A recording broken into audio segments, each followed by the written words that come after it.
আমরা আলোচনা করব হেল্পিং ভার্ব এর একটি অংশ। আজকে আমরা শেল ও উইল এর ব্যবহার নিয়ে আলোচনা করব। শেল ও উইল কি? শেল ও উইল হলো একটি হেল্পিং ভার্ব। আগে আমরা জানি হেল্পিং ভার্ব মানে কি। হেল্পিং ভার্ব মানে হলো সাহায্যকারী ক্রিয়া, অর্থাৎ এ দুটো হলো ভার্ব।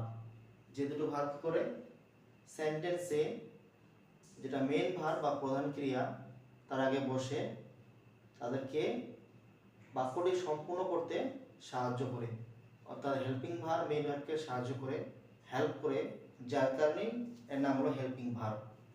আজকে আমরা শেল ও উইল এর ব্যবহার শুরু দেখব। আমরা দেখব যে শেল ও উইল ব্যবহার করে কিভাবে সেন্টেন্স অথবা বাক্য তৈরি করা যায় এবং সেন্টেন্সের মধ্যে কখন কখন শেল বসে আর কখন কখন উইল বসে।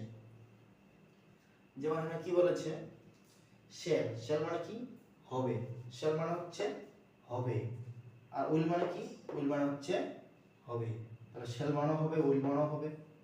আর বিষয়টা আসলে শেল আর উইল কখন বসবে? শেল আর উইল কখন বসে? ভবিষ্যৎকালে কোনো কাজ হবে বোঝাতে শেল বা উইল বসে। ভবিষ্যৎকালে কোনো কাজ হবে বোঝাতে শেল বা উইল বসে। এবার হচ্ছে ভবিষ্যৎকালে বোঝাতে শেল বা উইল বসবে। আমরা কখন শেল বসাবো, কখন উইল বসাবো? কার পরে শেল বসবে, কার পরে উইল বসবে? নিয়মটা হলো যে আই ও উই এর পরে শেল বসে, আই আর উই এর পরে শেল বসে।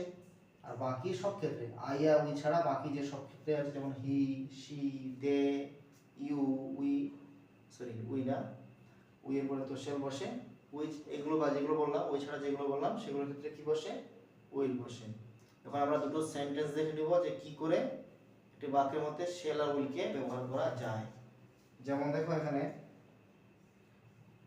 হি, এরপরে কি হবে? শেল বসে, উইল বসবে। আই আর উই বাদ দিয়ে তাহলে হি হচ্ছে আই আর উই ছাড়া, তাহলে উইল বসবে। তাহলে হি উইল গো, যায়, হি উইল গো, কোথায় যায়? To school.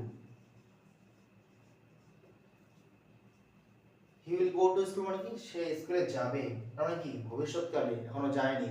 তাহলে ভবিষ্যৎকালে যাবে এমন বোঝাতে কি ব্যবহার করা হচ্ছে এখানে?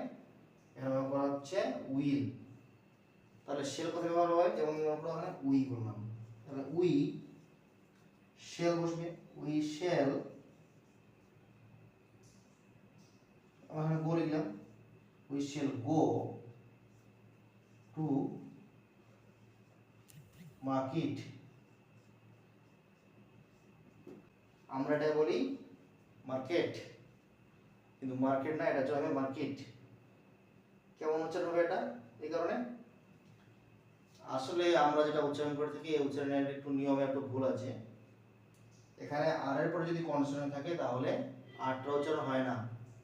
মার্কেট, মার্কেটের উচ্চারণ না হয়, এখানে হবে মার্কেট, এখানে উচ্চারণ হবে মার্কেট। তাহলে আমরা কি দেখলাম এখানে? এখানে বলেছে যে we shall go to market, মানে কি? আমরা যাব কোথায়? টু মার্কেট, বাজারে। আমরা বাজারে যাব।